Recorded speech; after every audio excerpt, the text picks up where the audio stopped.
Paraíba. Boa tarde, hoje é terça-feira, dia 6 de fevereiro de 2024. Estamos ao vivo aqui, começando mais um Rede Verdade para você que está sempre ligado aqui na programação da sua TV Arapuã. Nossa conversa de hoje é com o presidente da Ordem dos Advogados do Brasil, seccional Paraíba. Eu estou falando do doutor Arisson Targino, que está nesse ano de 2024, e esse ano de 2024 para a advocacia também é um ano eleitoral, e a gente quer falar um pouco sobre essa gestão aí, doutor Arisson, à frente da OAB e as perspectivas para frente na categoria. Doutor Arisson, muito boa tarde, obrigado pela sua presença aqui no Rede Verdade, nessa terça-feira já de pré-carnaval aqui. Boa tarde. Boa tarde, Luiz. Um prazer estar consigo e, por sua inteligência, falar para todos os paraibanos. Bom demais. Tem vários temas, como até o Samuca registrou aqui, alguns polêmicos, inclusive. Eu queria partir do geral, doutor Arisson, para a gente poder contextualizar esse momento agora da OAB aqui na Paraíba.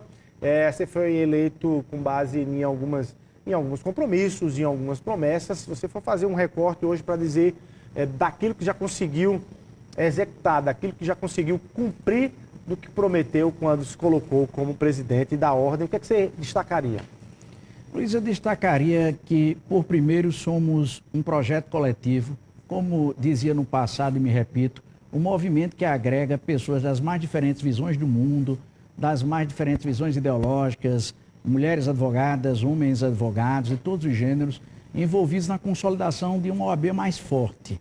Uma OAB que seja efetivamente ouvida, que apresenta as pautas com altivez, que tenha a capacidade de fazer isso a partir de um diálogo interno, de horizontalidade que mantivemos e que dê expressão a setores que não têm ou não tiveram tanto espaço no mundo de ordem, como ocorreu com o movimento de mulheres. Nesse sentido, nós demos pulos significativos no que tange esse papel de uma OAB mais forte na defesa de prerrogativas, mais firme na defesa da advocacia e mais, digamos, entrosada com os atores internos em igualdade, para que assim possa dialogar com a sociedade, porque a OAB, neste tempo, também teve um diálogo social muito intenso com as boas pautas que a sociedade apresenta. Tá. Em linhas gerais, é um momento difícil para a advocacia no Brasil, e aí, como Paraíba, você tem recorte também nesse sentido. Aí eu quero falar em vários níveis. A gente tem, vamos lá, vamos primeiro partir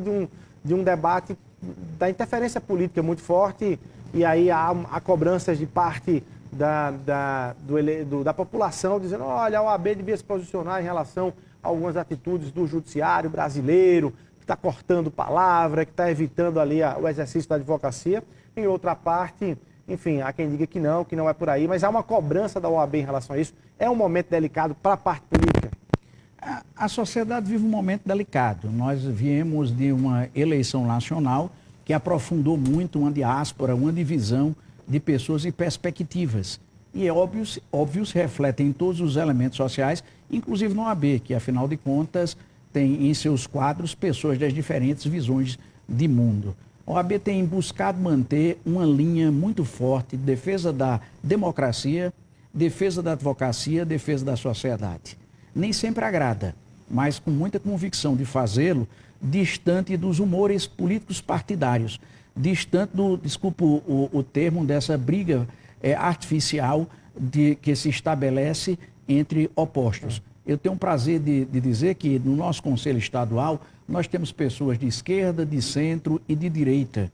Temos gente ligada ao bolsonarismo, temos pessoas ligadas ao lulismo, temos pessoas das mais variadas visões, porque a OAB é da advocacia. Reflete o que a sociedade pensa, mas não pode ser tomada por nenhuma visão de mundo, por nenhum partido político, nenhum projeto político partidário. Até porque tem algumas bandeiras que são da categoria como um todo, como é essa discussão do projeto de lei, do PL que está lá apontando a abertura à sociedade, né, de advogados sem que se precise passar pela OAB nesse sentido. Como é que vocês estão vendo essa discussão e a ameaça dessa discussão para a categoria? Nós estamos vendo com muita preocupação. A OAB tem, nesses 90 anos de história, e muito particularmente nesse tempo, tido uma preocupação muito firme de acompanhar os embates congressuais que envolvem a OAB. Já se pediu fim de exame de ordem, o ex-presidente defendia, já se pediu fim da OAB a quem defenda, já se quis tirar da advocacia a sua condição de sacerdócio de justiça e de profissão liberal. E este PL vai no mesmo sentido. Ela termina buscando fazer com que a sociedade de advocacia seja uma sociedade civil como qualquer outra, não é? Permitindo o ingresso de quem não é habilitado para o exercício de algo que nos peculiariza, que é o exercício da defesa de interesses de outro ou do interesse do mundo jurídico. E isso nós vemos com absoluta postura contrária. O Conselho Federal, inclusive o nosso Conselheiro Federal André Cabral, a Conselheira Federal Marina Gadelha já sobre o tema se pronunciaram em nível local, nós já nos pronunciamos, e o Conselho Federal também repudiando mais essa tentativa de fragilização da entidade da advocacia. Doutor Alisson, vamos lá. Tem uma perspectiva por parte da sociedade jurídica na Paraíba sobre a criação de 4 novas vagas de desembargadores no Tribunal de Justiça da Paraíba. O Tribunal de Justiça montou um grupo de trabalho, até março deve sair aí um panorama em relação a isso. A alegação é de que os desembargadores atuais têm ali uma média muito grande, né, do ponto de vista quantitativo de processos, 450 processos por mês, novos processos chegando na mesa dos desembargadores. A Paraíba tem um dos menores números proporcionais de vagas nesse sentido e há uma perspectiva de ampliação de 4 novas vagas. Eu trago inclusive a informação que o governador João Azevedo já afirmou que em passando essas 4 vagas, o governo, o Poder Executivo, teria garantia de assegurar esses recursos para a criação e a implantação na prática desses novos gabinetes. Qual é o debate que se desenrola em relação a isso? Seriam das 4 vagas, 3 para magistrados e 1 para o 5º Constitucional entre Ministério Público ou OAB. Qual é a posição? A ordem já está de olho nisso, já tem uma clareza em relação a esse movimento. E se essa vaga efetivamente é da OAB, é para os advogados ou para o Ministério Público? Nós temos algumas preocupações em relação ao tema. O primeiro deles é que temos uma convicção de que o judiciário paraibano tem suas maiores dificuldades na primeira instância e não na segunda instância. Nós temos dificuldades em produtividade apontadas pelo CNJ, que demonstram que a produtividade da magistratura paraibana não anda em bom tom. É preciso afetar esse tema, o que passa pela primeira instância. Mas não deixamos de reconhecer que sim, no segundo grau nós também temos um acúmulo de processos que pode significar uma saída operacional estruturante e aumento de vagas. Nós dissemos já ao presidente do tribunal que queremos naturalmente sermos ouvidos, porque a Constituição Federal, no seu artigo 133, diz que a OAB é indispensável à administração da justiça. E algo, pois, que diz que a administração da justiça, se imagina e se espera que a OAB seja em tempo oportuno ouvida, o que ainda não fomos. O que antecipo é que estudos, naturalmente, foram sendo realizados a partir da notícia que se tornou pública dessa pretensão ou do grupo do trabalho. E os nossos estudos apontam com muita tranquilidade que esta vaga, se houver vaga do 5º, a primeira vaga deve ser destinada à advocacia. Portanto, uma vaga que a OAB apresentará os 6 nomes ao tribunal para que ele possa reduzir a 3 e o senhor governador nomear um dos, ou escolher dentre estes. Há quem defende, já soube eu, que certos setores defendem que a vaga é do Ministério Público, mas nós temos convicção que a vaga é da advocacia e vamos lutar por esta vaga, vamos inclusive questionar qualquer provimento que vá no sentido de não reconhecer o direito da advocacia, que esta vaga é da advocacia. Há, soube eu também, projetos para ampliar um pouco mais o tribunal e garantir tanto a vaga da advocacia quanto a vaga do Ministério Público, que não nos afeta, talvez possa ser uma indicação de construirmos um tribunal mais amplo e mais múltiplo, na medida em que se faz uma mudança dessa há 20 anos, né, é preciso pensar bem a mudança e até mesmo a dimensão da mudança pensada. Ou seja, a OAB defende essa ampliação e está dizendo claramente de que já tem consciência e a compreensão de que a vaga, se for no caso das 4 aberturas, é da OAB, é para a indicação do 5º da advocacia. E aí eu lhe pergunto, de forma objetiva, você vai se for possível, inclusive, se for preciso, inclusive, judicializar esse debate do ponto de vista de buscar na justiça a garantia dessa prerrogativa de indicação dessa nova vaga. Luiz, nós nos caracterizamos, enquanto presidência de OAB, por manter sempre o diálogo muito próximo, com muito respeito, mas a convicção de defesa da advocacia. E, nesse sentido, aberta a vaga, eu espero que seja destinada a vaga primeira do 5º à advocacia, porque os precedentes do Conselho Nacional de Justiça apontam nesse sentido, e nós vamos a ele, ou até medidas judiciais que possam garantir o direito da advocacia de escolher livre e diretamente. Porque, Luiz, se me permite, deixa eu também já anunciar para tranquilizar, inclusive, rumores. A Paraíba adota o modelo de eleição direta para a escolha da lista sextupla. Alguns estados que adotavam esse modelo voltaram ao modelo da indicação pelo Conselho. O nosso compromisso desta gestão é de não mudar esse modelo. É de fazer, existindo a vaga, a escolha direta, livre, pelo advogado e pelo advogado, que vai poder votar na lista sextupla, e essa será a lista encaminhada pela OAB.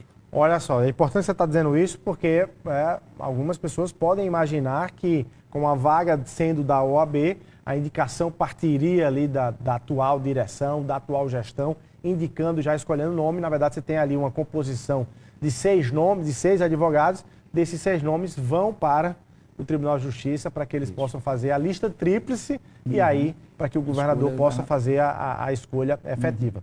Você está democratizando um eventual e reeditando aquele modelo que foi assim que a OAB... Que é o modelo que a OAB adotou já nas 2 últimas escolhas, tanto para o Tribunal Regional do Trabalho, onde houve uma eleição, quanto para o Tribunal de Justiça, onde também houve eleição. E o compromisso da gestão, pensado junto com o Conselho Estadual, é manter essa mesma lógica democrática, porque em nosso sentir, ninguém melhor do que a própria advogada e advogado para escolher alguém que possa representar a categoria na representatividade de um tribunal. Agora, doutor Rasson, para que eu possa entender em linhas gerais também, onde se baseia o entendimento jurídico que essa vaga é da OAB, se lá no Tribunal de Justiça nós temos, me corrija se eu estiver errado, 4 indicações pelo 5º, 2 de Ministério Público, 2 de OAB, 2 desembargadores oriundos do Ministério Público, 2 desembargadores oriundos da OAB. Por que é a OAB agora? Está 2-2. É pela lógica da criação do cargo. A primeira vaga veio da OAB, foi Ministério Público, OAB, Ministério Público, agora será OAB primeiro. Numa sequência. E depois numa sequência lógica, racional, que é uma sequência estabelecida pela cronologia da lei, conforme bem estabelece os precedentes que o Conselho Nacional de Justiça estabeleceu. Essa é uma decisão que quem faz? É o Conselho Nacional? Não, é o Tribunal de Justiça e a Assembleia. Mas o ato pode ser questionado judicialmente ou perante o Conselho Nacional de Justiça. Nós questionamos a OAB, e eu estive junto nesse questionamento, a última indicação para o Tribunal Regional Federal da 5ª Região, que é o Tribunal Federal. Lá havia também o crescimento oriundo da lei, e se questionou, e o entendimento do CNJ foi exatamente esse, manter essa cronologia temporal que nós esperamos que seja mantido na Paraíba, e nós não podemos deixar de lutar pela advocacia e dizer muito claramente, como eu já inclusive me expressei dizendo ao querido presidente do Tribunal de Justiça, desembargador João Benedito, que tem tido um diálogo muito frutífero e aberto com a AB, eu já disse a ele que, sendo o caso, não poderia deixar de realizar o meu dever, que é defender a advocacia. Tá. Vamos lá, por falar em diálogo com o Tribunal de Justiça, por falar em promessas e compromissos firmados com a categoria, custas judiciais, que é um tema recorrente em todo o debate, por que é que nós ainda nos deparamos aí com essas custas aqui judiciais na Paraíba? O que é que tem sido feito? Qual é a perspectiva, qual é a esperança que nós temos de um cenário diferenciado? Esse é um tema que, de fato, entristece a Paraíba. Não é razoável que o Tribunal de Justiça da Paraíba cobre as mais altas custas, as segundas mais altas custas do Brasil, se somos um dos estados mais pobres da nação. Não tem razão lógica para esse fato ocorrer. O tribunal se escuda em decisões do Supremo que entenderam pela normalidade. Da última vez que o OAB questionava, o ministro Moraes, Alexandre Moraes, comparava a situação da Paraíba a São Paulo, com a insensibilidade espantosa de imaginar que que a condição socioeconômica da Paraíba possa ser comparada à condição socioeconômica do portentoso e rico estado de São Paulo. A prestação de serviços pelo tribunal deve ter em contrapartida um valor razoável à condição socioeconômica. E o que estamos dizendo ao tribunal? E disse, inclusive, na posse do presidente do tribunal, à frente dos senhores todos os desembargadores e todos os convidados, com muita firmeza, mas com a forma educada de ser, que nós não nos acomodaríamos na luta. Estamos propondo ao tribunal, e já o fizemos, nas variadas instâncias, junto à Corregedoria, presidência do tribunal, um grupo de trabalho que possa refletir sobre o tema e possa levar o tribunal, já que a prerrogativa lhe compete, né, a aceitar a mudança, porque hoje a maior fonte de recurso do tribunal, diferente do que já foi no passado, não são as custas, são emolumentos cartorários, são repasses vindos do próprio Estado. As custas já não são esse elemento decisivo e é hora do tribunal, sim, dizer à Paraíba do apreço que tem ao paraibano e garantir acesso a todos de forma indistinta, porque quando cobramos muito, nós afetamos um princípio constitucional que é do amplo acesso à justiça. E mesmo que tenhamos uma quantidade razoável de ações pela justiça gratuita, o que se vê, Luiz, é que também no campo da justiça gratuita parece haver uma ordem unida para a negativa de justiça gratuita. Tal a quantidade de justiça gratuita que se tem no âmbito do judiciário paraibano. É preciso que nós tenhamos a clareza de aprofundar o tema, sobretudo quando o tribunal parece estar no momento econômico tão razoável que pensa até em ampliação de seus quadros. Bom, vamos falar de eleições 2024, que não são eleições para prefeito nem para vereador, não. Eleição para a presidência da OAB. Tem muitas informações de bastidores, enfim, tem ali algumas informações que a gente pode clarear e deixar muito claro aqui nesse sentido. Você foi eleito presidente da OAB, doutor Raisson, sobre a inspiração de uma gestão de continuidade a partir da gestão do ex-presidente Paulo Maia, junto nessa composição, né, com o ex-presidente Paulo Maia, e as informações de agora dão conta de rompimento de Paulo Maia com Raisson Tagin. O que é que tem de verdade e o que é que tem de mentira nesse cenário, nessa circunstância de agora, nessa sua relação com o ex-presidente Paulo Maia? Luiz, você bem disse, eu sou fruto de um movimento. Eu nunca fiz movimento social de forma única. Eu fiz movimento estudantil, fiz movimento sindical, fiz movimento de pós-graduandos, movimento de igreja, movimento social, enfim, sempre me afeiçoou a prática de trabalhar em coletivo.